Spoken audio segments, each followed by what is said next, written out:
विद्यार्थियों, आपका पुनः कक्षा में स्वागत है।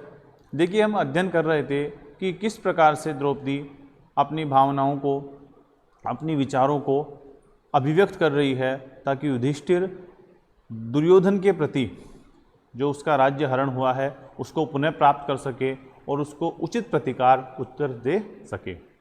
इसी विषय के अंदर हमने कल अध्ययन किया कि किस प्रकार से द्रौपदी युधिष्ठिर को उनके भाइयों के विषय में जो उनकी दशा उत्पन्न हुई है उसके विषय में बताती है, स्वयं उनके विषय में भी वो बताती है कि युधिष्ठिर जो कभी राज्य सिंहासन पर बैठा हुआ करता था, राजसभा में सुशोभित हुआ करता था, आज किस प्रकार से जंगलों में भटक रहा है, कैसी उसकी विचित्र दशा है।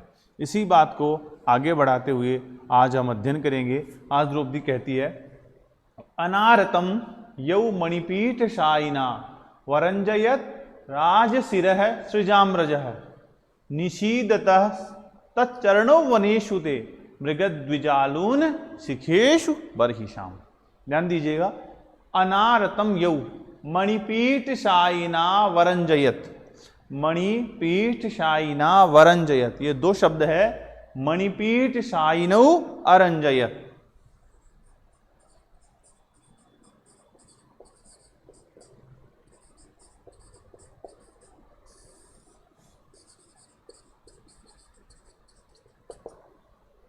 अरंजयत राजशिरः सृजाम्रजः निषीदतः तौ चरणौ वनेषु ते मृगद्विजालून शिखेषु बर्हिषाम। अब हम इसका सबसे पहले अन्वय करेंगे। देखिए,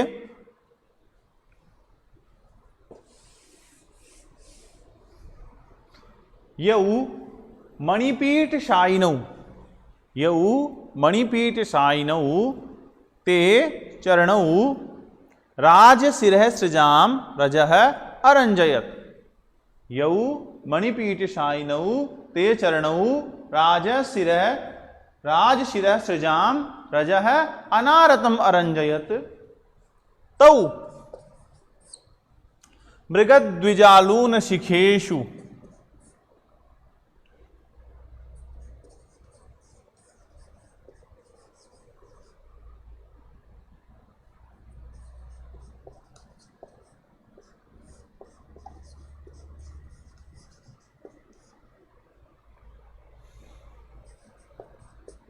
बर्हिषाम।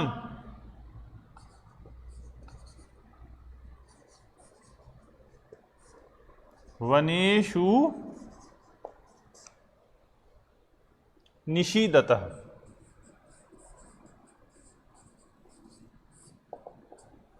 यौ का मतलब जो, ये दो पैरों के विषय में, चरणों के विषय में बात हो रही है। द्विवचन शब्द है यह यौ, तो यौ यानी कि वे दो। कौन? मणिपीठ शायिनौ। मणिपीठ का मतलब, देखिए, युधिष्ठिर जब राजा थे, राजसभा में सिंहासन पर बैठते थे, तो उनके जो दोनों चरण हैं, दोनों पैर है, वो नीचे मणि से जड़ित जो पीठिका है उसके ऊपर रखे रहते थे। उसी के विषय में कहा गया है मणिपीठ शायिनौ, मणि जड़ित पीठ के ऊपर स्थित रहने वाले। ते तुम्हारे,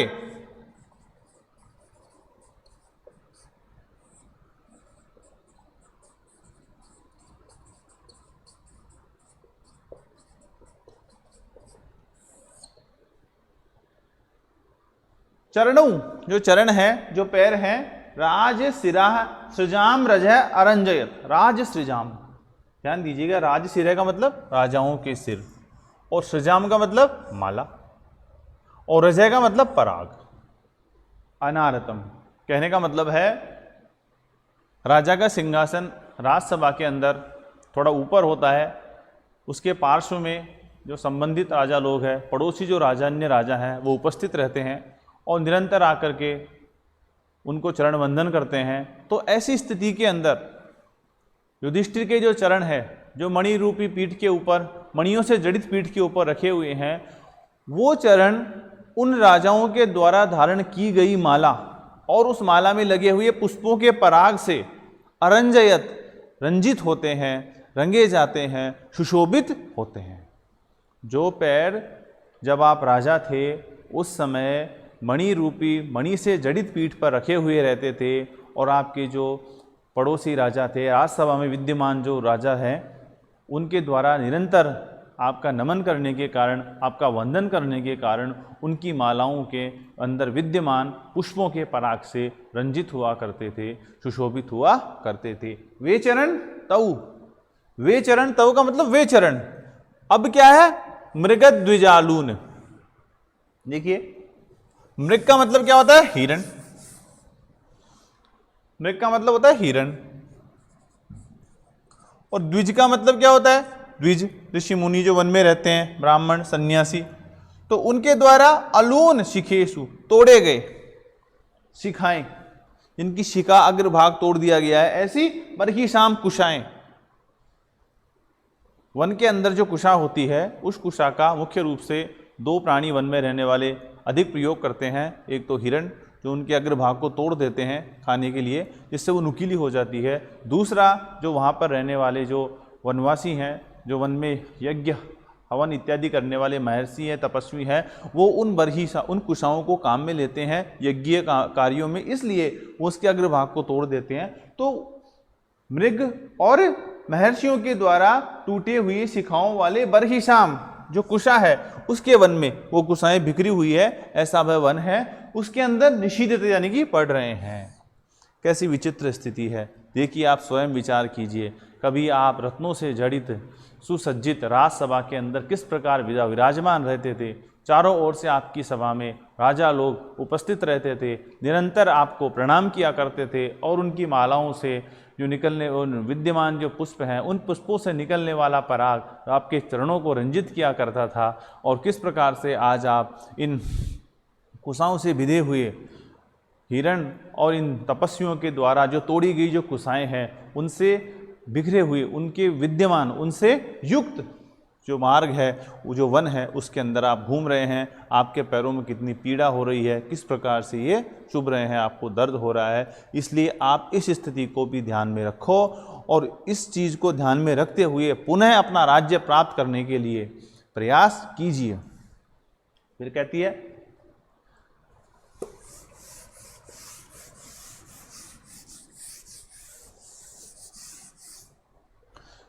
द्विषन्निमित्ता यदियं दशा तत समूलमुन्मूलयतीव मे मनः परैरपर्यासितवीर्यसम्पदां पराभवोऽप्योत्सव एव मानिनाम्।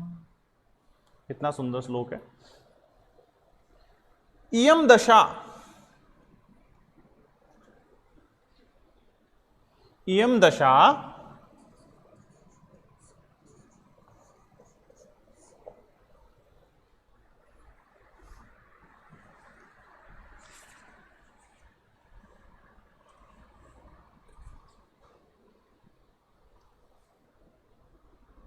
द्विषन्निमित्ता,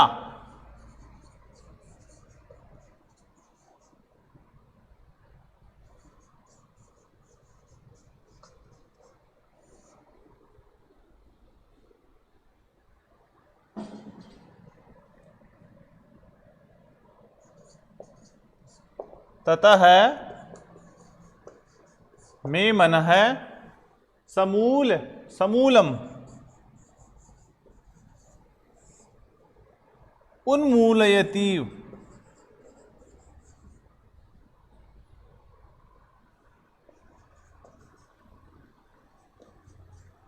इव।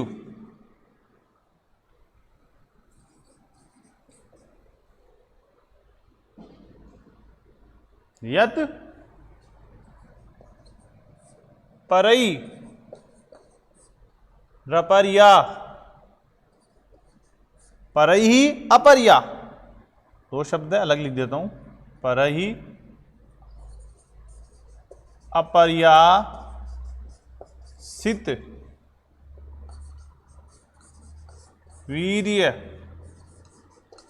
संपदाम मानिनाम पराभव उत्सव है।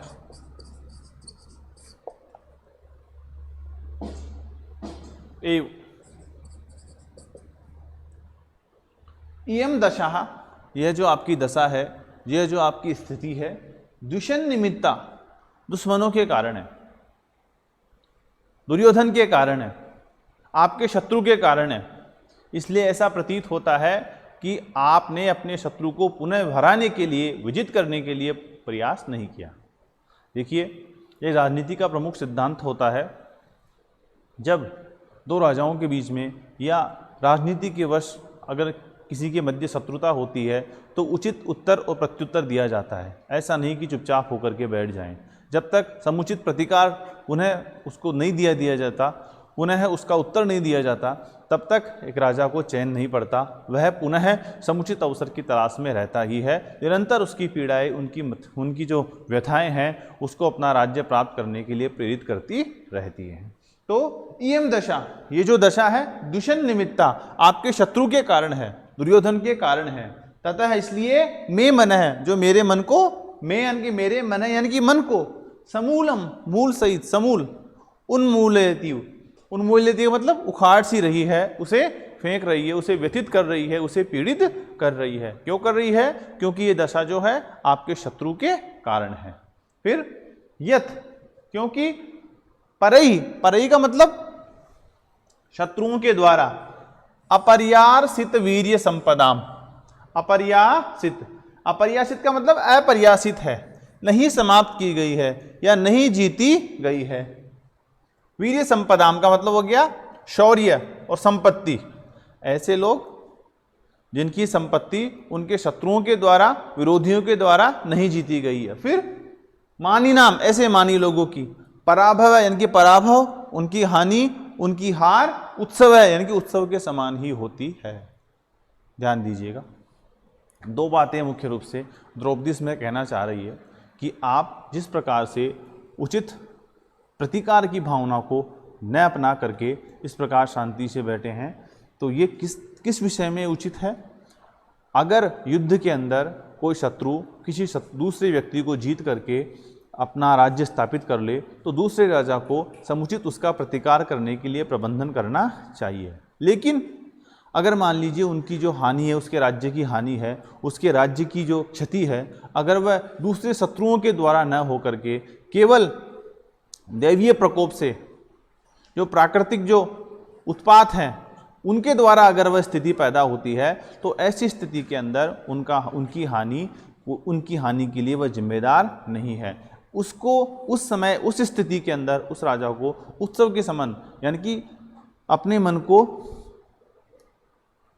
खुश रखना चाहिए, अपने मन को जो भावनाएं हो रही है, उत्पन्न हो रही हैं, उनको शांत रखना चाहिए, मन में धैर्य, ढाढ़स रखना चाहिए, क्योंकि उस स्थिति के लिए, अपनी क्षति के लिए, अपनी हानि के लिए वह जिम्मेदार नहीं है। वह केवल प्राकृतिक दशा के कारण उसकी हानि हुई है। लेकिन अगर वही शत्रु के द्वारा हुई है, तो पुनः उस राज्य को उस क्षतिपूर्ति के लिए उसे उचित प्रत्युत्तर देने के लिए निरंतर प्रयास करना चाहिए। और यही बात जो है मेरे मन को उखाड़ रही है, मेरे मन का भेदन कर रही है कि आप क्यों उचित प्रतिकार क्यों नहीं कर रहे हैं।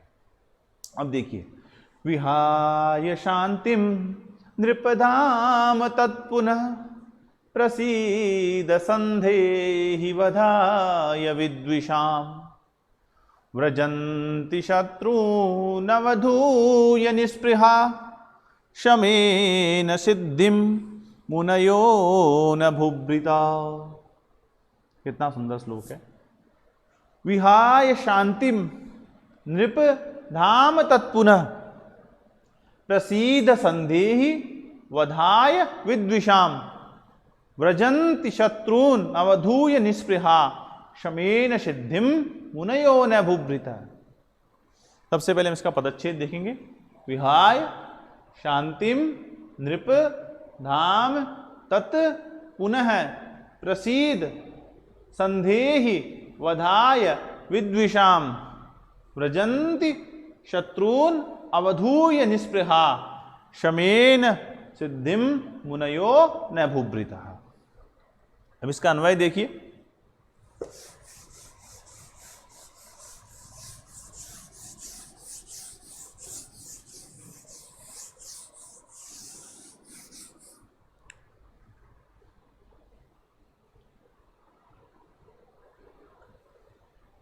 हे नृप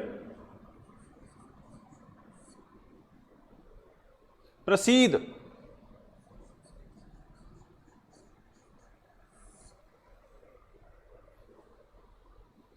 विद्विषां वधाय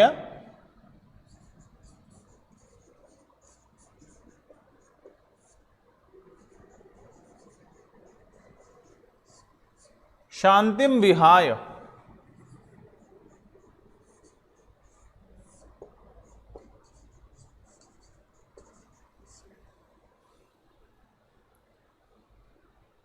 तद्धाम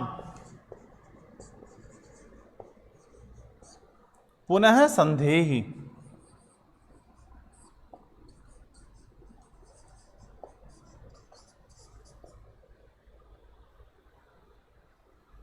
निष्पृहाः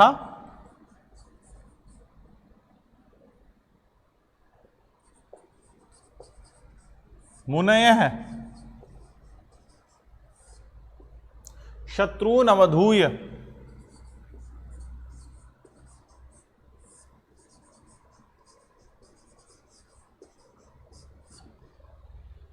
शमेन सिद्धिम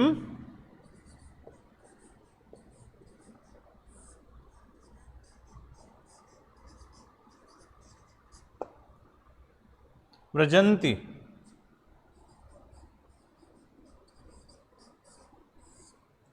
उभृतः